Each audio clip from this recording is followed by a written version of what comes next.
5 sebab kehancuran agama Islam di Indonesia. Kelima sebab ini adalah sebab intern, sebab dari dalam. Karena apa? Kalau dari dalamnya sudah keropos, apalagi sebab dari luar. Sebab dari luar itu kan musuh. Kalau memang dari dalamnya kuat, musuh sehebat apapun akan keok, akan kalah. Oleh sebab itu, kita perhatikan 5 sebab kehancuran agama Islam di Indonesia. Sebab yang pertama, terlalu fanatik agama, tidak cinta ilmu. Coba kita renungkan, kita perhatikan. Masing-masing kampung, masing-masing desa yang mayoritas adalah penduduknya beragama Islam, itu rata-rata mereka fanatik tentang agama Islam. Sangat fanatik, sangat cinta. Tapi aneh, tidak cinta ilmu Islam. Artinya mereka ini rata-rata bodoh, hanya fanatik buta. Sehingga seperti kerbau. Kerbau itu bisa diarahkan kemana saja.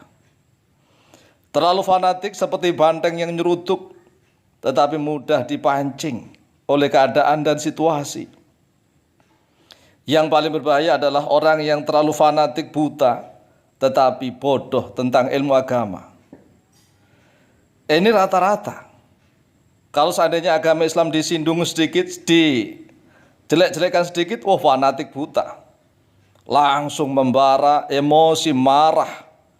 Barang siapa yang tidak marah Islam dihina, maka dia bukan Islam, begitu. Karena dia terlalu fanatik, tetapi bodoh tentang ilmu agama. Ini akan terombang-ambing seperti buih di lautan.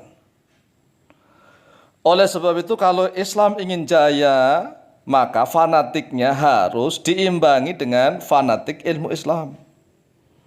Kalau fanatik agamanya berdasarkan ilmu Islam akan indah. Dia akan bisa menggunakan politik Islam.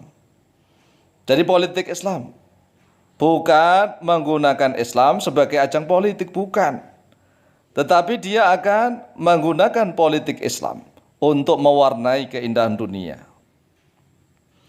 Ini yang pertama.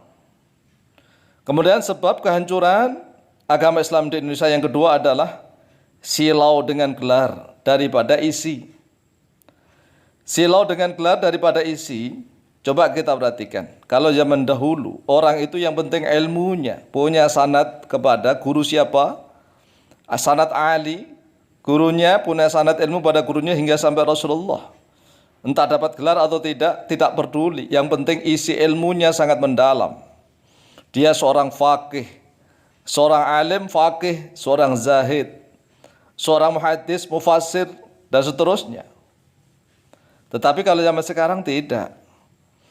Sekolahan kalau tidak ada perguruan tingginya, tidak ada gelar, embel-embel gelarnya, itu kurang merangsang. Padahal banyak gelar yang bertitel gelarnya berderet-deret tetapi ilmunya kosong. Coba ayo kita renungkan. Yang bisa menilai siapa? La ya'riful ulama'a illal ulama'u wa la ya'rif waliya illal waliyu. Tidak bisa mengetahui pada seorang ulama kecuali oleh para ulama itu sendiri. Dan kita bisa menilai. Ini gelarnya berderet-deret tetapi ilmunya Masya Allah, naudzubillah min dzalik. Orang awam tertipu. Karena orang awam tidak tahu. Orang awam artinya hanya gelarnya saja. Oleh sebab itu jangan terlalu silau dengan gelar. Maka kita harus belajar ilmu pengetahuan. Kalau ingin Islam ingin jaya di Indonesia. Kemudian sebab kehancuran agama Islam di Indonesia yang ketiga, yaitu terobsesi hasil daripada proses. Terobsesi hasil daripada proses. Karena terobsesi hasil daripada proses, biasanya orang yang semacam ini tidak tahan pada ujian. Nggak tahan, nggak kuat. Karena yang penting hasil, proses Allah begitu, proses. Nggak mau proses, inginnya instan, hasil begitu. Padahal Allah tidak menuntut hasil, Allah itu melihat hambanya proses. Kita contohnya sholat misalnya. Kita itu mulai dari wudhu, mencari air untuk wudhu itu sudah dapat pahala, proses. Mencari air, wudhu, kemudian bersuci, dan sholat, itu proses. Masalah hasil itu Allah. Sama dengan kita menuntut ilmu, prosesnya, perjuangannya, mulai dari kampung, naik ontel, mendatangi guru, proses. Lah mencari ilmu itu mendatangi guru. Lah sekarang ini kan orang terobsesi hasil. Yang penting bisa lewat YouTube, lewat mana-mana. Yang penting hasilnya, proses itu no way. Padahal Allah menghitung proses. Hasil itu adalah mutlak milik Allah. Tetapi yang Allah nilai adalah proses. Kemudian sebab kehancuran yang keempat, sebab kehancuran agama Islam di Indonesia yaitu umat Islam di Indonesia rata-rata suka geger. Suka geger politik dan syahwat. Mohon maaf. Cobalah kita lihat aja lah, dimanapun kalau ada tentang gegeran, itu rame-rame membahas semua.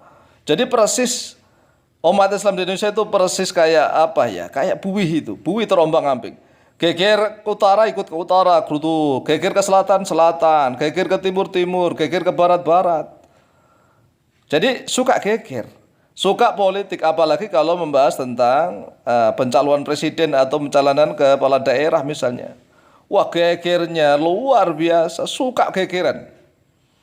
Dan syahwat, mohon maaf. Coba kita lihat aja di channel-channel YouTube. Pengajian yang sifatnya serius, membahas fikih serius misalnya. Apalagi membahas nahwu shorob serius, wah jarang sekali yang minat. Umat Islam itu sampai sekarang orangnya udah tua-tua, standarnya masih membahas tentang tajwid. Coba rata-rata itu sudah mending, itu udah mending. Jadi tajwid itu sudah mending, makanya standar umat Islam di Indonesia itu sangat rendah sekali, di bawah rata-rata. Kalau ada konten-konten yang tentang syahwat itu ramenya luar biasa. Yang gegeran tentang menyalahkan orang, ada orang yang salah tersandung masalah, geger. Politik rame, dibahas kemana-mana. Ya, konten-konten tentang syahwat rame, tapi konten-konten tentang belajar saja, ilmu-ilmu Islam, wah sepi. Tapi, yaitu tadi sok agamis, kan aneh. Membaca Al-Quran saja masih belepat-belepot, apalagi menerjemahkan, apalagi membaca kitab, apalagi menguasai hukum-hukum. Kan aneh. Itulah umat Islam di Indonesia. Aneh. Kemudian, sebab kehancuran agama Islam yang kelima, yaitu umat Islam di Indonesia terlalu banyak yang iri dengki, hasud, iri dengki itu banyak sekali. Temannya sukses itu diam-diam dia iri. Iri, mengharapkan temannya hancur begitu. Coba kita renungkan. Karena aneh umat Islam Indonesia itu.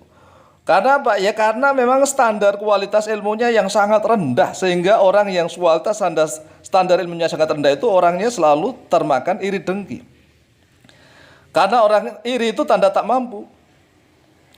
Coba aja kita lihat di channel YouTube aja lah. Channel YouTube. Itu kalau saya lihat itu ya pengajian. Walaupun bagus kayak apapun. Yang jempol terbalik itu banyak. Tapi kalau saya lihat konten-konten di Timur Tengah, itu yang jempol terbalik jarang sekali, jarang. Tapi kalau konten-konten video di Indonesia, ya padahal isinya ngaji, pengajian. Pengajian tetapi jempol terbalik itu banyak. Ini menandakan bahwa orang Indonesia itu banyak penyakit hatinya.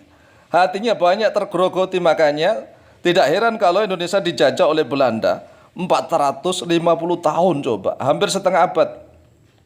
Ya coba 350 atau 450 tahun? 350 tahun.